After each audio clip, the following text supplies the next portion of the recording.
अस्सलाम वालेकुम।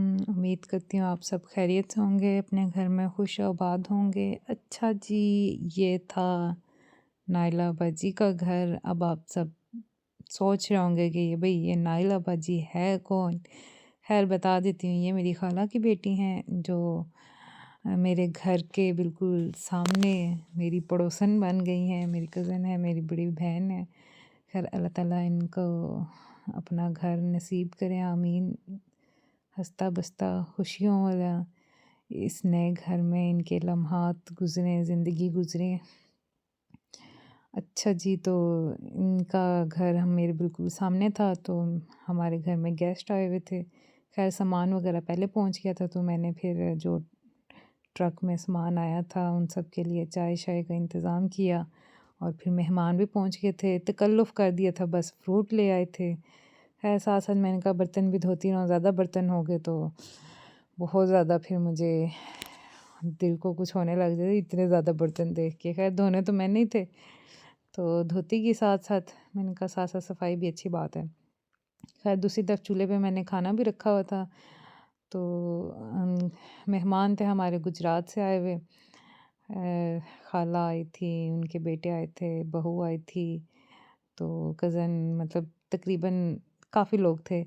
कुछ खाला इधर पास से ही आई हुई थी, तो मैंने सोचा कि खाना बनाया जाए, सबकी गैदरिंग हो जाएगी।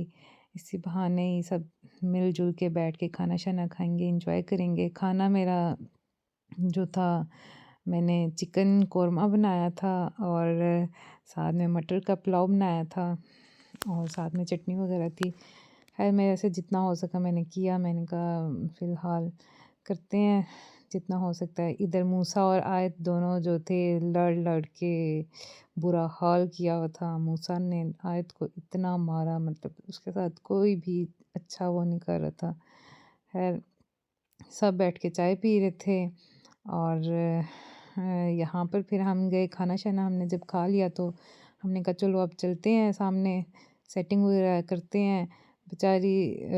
बेचारी क्या खैर सामान वगैरह जो था ट्रक में लोड करके लाना था, तो इस तरह की कुछ चीज़ें थी नहीं, बैग इतने ज़्यादा क्योंकि सामान बहुत ज़्यादा था, तो बैग वगैरह थे नहीं, तो फिर हमने तरोड़ों में ही भरी चीज़ें और फिर हमने कहा आहिस्ता-आहिस्ता चलो।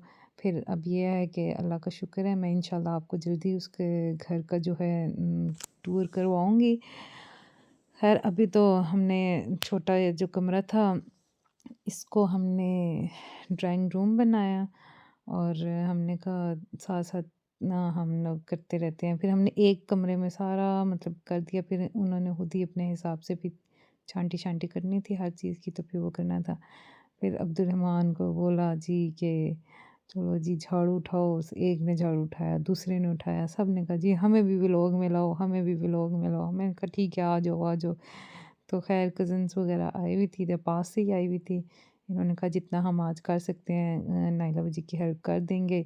फिर शाम में सॉरी रात में लेट नाइट कज़न आए, इन्हीं के भाई, तो मिठाई लेकर आए नाइला बाजी के घर की मुबारकबाद देने के लिए। हमने सब ने मुँह मीठा किया और फिर उसके बाद जी हम फिर सोने की तैयारी करने लगे। मोहम्मदी बिस्तरा वगैरह हमने एक कमरे में किया हुआ था और फिर हम सब सोने चले गए। तकरीबन 2:30 का टाइम था। इंशाल्लाह मिलेंगे नेक्स्ट व्लॉग में, तब तक के लिए